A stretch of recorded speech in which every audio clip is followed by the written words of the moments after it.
Giant Slayers TV again. We're backstage in the green room with Pastor Wallace. Pastor Wallace, you are from Happy Union Baptist Church with you under Pastor Miller, correct? Yes, sir. We're glad to be using your facility here. That's where we have a youth conference every year, 107 Bullock Street. That's where we're at right now. Pastor Wallace, this afternoon, you've been talking about finding your purpose. Really searching within yourself. You brought a lot of good points. I tried to write down a few, but one of the ones that stuck out to me the most was once you find your purpose, then you will find your life's meaning. And can you go into a little bit of the detail into that? Once you find your purpose, then you will find your meaning. What exactly did you mean by that to somebody who's watching on YouTube right now, or could be watching across the U.S. right now? What did you mean by that? Well, I'm going to use my own life as an example. I didn't grow up with my father in my life and everything. I found out my biological father, I found him out when I was in 5th grade. And so my mother went through a bitter divorce and everything. So a lot of times we feel like we're a mistake if we don't have that fatherly image in our life. Yes, sir. And so I remember growing up and even in high school, because I didn't know the purpose of my life, what God has created me for, I tried to take my own life. And there are many others that are out there. And so what God had to do, he had to show me, one, that I was not a mistake. Yeah. And two, that I'm going to be different than everybody else. Yeah. And so I'm not my big brother. So I'm not going to have the same fan club as them. I'm not my younger brother. Because I always thought I was out because I wasn't 6'3", 6'4", playing basketball. I was doing the odd stuff, wrestling, football, and then track. But he showed me, and like I said, he brought me out here to Plainview to get a plain view of him. Yeah. And ministry, I had a, if you want to say, I had a hunch, but I didn't know this is what he was calling me to. Yeah. Math is just a route to reach other people. Reach students. Do I preach in class? No. But like I said, it's how you live your life outside of the 4 church walls. And so once I realized that he wants me to use math, but to reach other people that's out there that may not go to church and everything, then it gave me a purpose. And then once I got the purpose, I got a deeper meaning of my life. It's not just to be with her or her or her or her or her, but God wants me to be with him. Yeah. And God is stingy sometimes. I know with me, being a Christian for going on 5 years, God is really, really stingy with us. I feel like sometimes God tugs at our hearts at the most awkward times sometimes. And it's just like, there's been times, I know you've went through this, there's been times where I'm asleep and God will just wake me up. And us men, we hibernate. I'm over there snoring, mouth wide open. I got, slobber on the pillow, and God will wake me up, and I'm just like, and he'll have somebody weighing on my heart, and I don't know what to do but to pray for them, or him or her, whether it's my family or anybody. But God is really stingy sometimes, and that brings me assurance that, you know what, when I'm not thinking about him, he's thinking about us. He's always, and this is one thing he showed me before was, when I had the cross on my back, I still had you on my mind. Yeah. And so when he was dying on Calvary, we were still on his mind even then. And so, and at times, if you look at surgery, a surgeon cannot do surgery until the person is out. Wow. And sometimes we're too busy with our everyday lives that he has to wait until everything is stopped. Wow. And when we're not doing anything, that's when we can hear his voice the most. When the waters are still. That's what not when it's troubling, but when it's still. Not when you're going from here to here to here to here. Yeah. But when you're able to sit down, relax, that's when we hear his calm voice in our life. Yeah. I know there's a lot of people out there too, Pastor Wallace. Have you ever heard some of the kids say, well, I'm waiting for God to show me a sign through 3 people. I'm waiting for God to show me a sign through 3 people to confirm this. I'm not a big believer of that. My thing is if you're spending time with God, the same way that you said, you would never know that your beautiful wife whatever of like German chocolate cake, if you want to spend time with her and find out what she likes. So my thing is why are we relying on other people to bring us a word? Which, don't get me wrong, God can use anybody to speak life into you. But why put God to the test in that area? You know what I mean? Right. My thing is if you're in tune with God, like today when you made us pray, you said, you know what? I want you to say, speak to me, Lord. I want to hear your voice. God will speak to you. What's one thing that you think on that? Like, I mean, do you agree with people saying, like, I want God to use somebody to speak to me, 3 times and then God confirms it? Well, I know God can use other people to confirm things in your life. Yes. Like, if he brings a total stranger into your life and that stranger is able to tell you the certain things that you've been praying about and you haven't told anybody about it, you better take heed of that and listen and everything.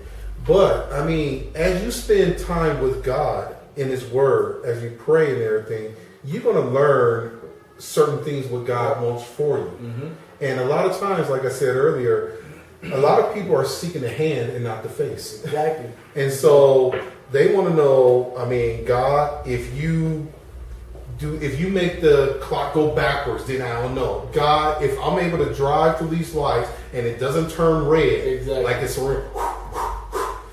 stay green all the way through, then I know you are with me.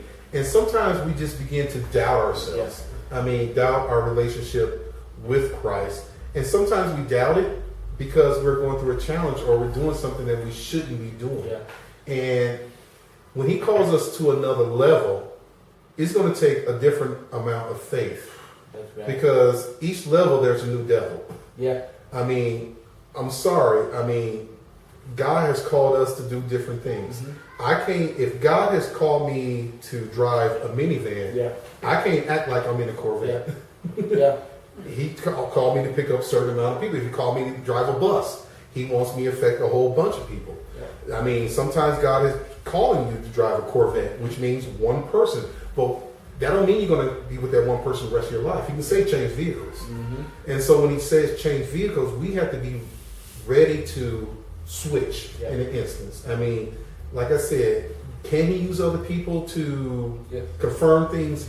Yes. But as you study his word, which is his Bible, you will learn more about him. And we shouldn't depend on other people all the time. Or not all the time. If one person, I agree. Mm-hmm. But there's some, Christians, there's some people out there who are just starting. They're like, well, if 3 people tell me the same thing, and I'm just like, well, I think that's kind of, it's just a superficial thing. It's not something that's a for sure thing. But one of the points that I heard you say that was really phenomenal was when you showed the video of Little Mermaid. The Little Mermaid, whenever she was down there, and she was using, what did you say that she was using? Thingamajiggy bobs. That's what I call it. You can't say it right, so I call it thingamajiggy bobs. But you said she was using it as a candle, right? Right. She has a fork. A fork. And she put it in as a candle. But earlier in the movie, she went to the seagull, and he told her the purpose of the fork was, if I'm not mistaken, to curl her hair. And depending on who you go, I mean, I can go to this person, this person, and get a different meaning. Everybody's not going to say the same thing. Yep. That's why God says, seek me, hear my voice. If you hear my voice, I would tell you the purpose of your life. Yep. But if you go to Mama M, Daddy M, Tia M, Uncle M, everybody has a different interpretation of your life. Yep. And God created me. Yep. He knew why he created me. He knew why I'm here this time. Yep. So why not go to him? He created me. Whenever you have a problem with your car, Pastor Wallace, where do you go to? I go to the one who fixes it, or the one who has knowledge. Or you open the glove box and look at what? The manual, the instructions. So who's the only person that has our owner's manual? God. But we go to our friends, we go to our family. We go to palm readers and everything. Man, Pastor Wallace, that's good. We didn't talk about that during the service, the session, but golly, that's good right there. Right. Another thing that I heard you say, going back to like the Little Mermaid, she didn't even know what the intended purpose was for the fork. She didn't understand that the fork was used to eat with. She was using it as something that wasn't even, for that. But you gave a good illustration that we use certain things in our lives for the wrong things. Right. And one of the things that you showed was the flathead screwdriver. How many of you guys have ever used a flathead screwdriver to open a paint of can? That's what he said. And I was like, wow, like I have. But what did you say about that, Pastor Wallace? That's why it wasn't created for that. The screwdriver. But it fits.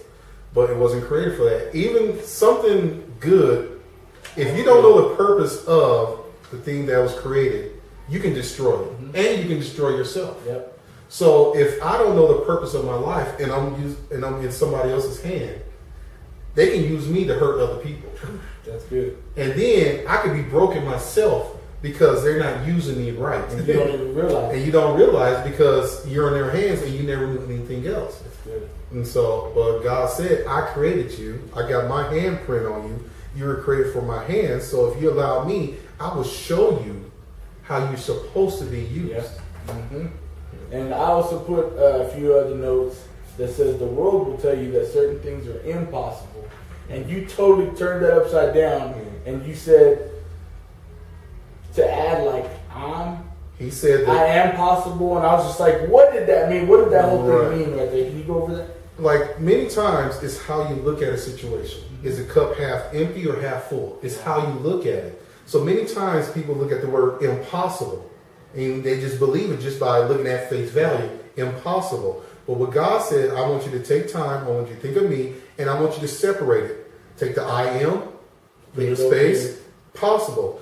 And it says, what was impossible, God says, I'm possible. Wow. If you allow me into the situation, I will show you that I'm possible to work in this situation. So any situation that we go through, it's possible for him to intervene. If it's his will, I'm possible. God is possible. He's all power. That was great. That was one of your best points, I think, besides the screwdriver. That's crazy because we've always used it, the screwdriver to open a paint can, mm-hmm. but that is true. It's intended to screw in a screw, a flathead screw, and not to open a paint can. And so we just need to remember why were we created. Yeah. And we need to find our identity in Christ so we know what we're doing and how we're doing it. And why we're doing it. Yeah, and why we're doing it. But another question before we conclude, Pastor Wallace.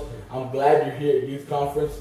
What's one of the biggest things? I know you've been coming for, how long have you been coming? Past 3-4 years? 3-4 years. 3-4 years? Mm-hmm. And what's one of the biggest things that you see, coming to Youth Conference this year? What is one of the biggest things that stands out to you, first and foremost, about the whole conference?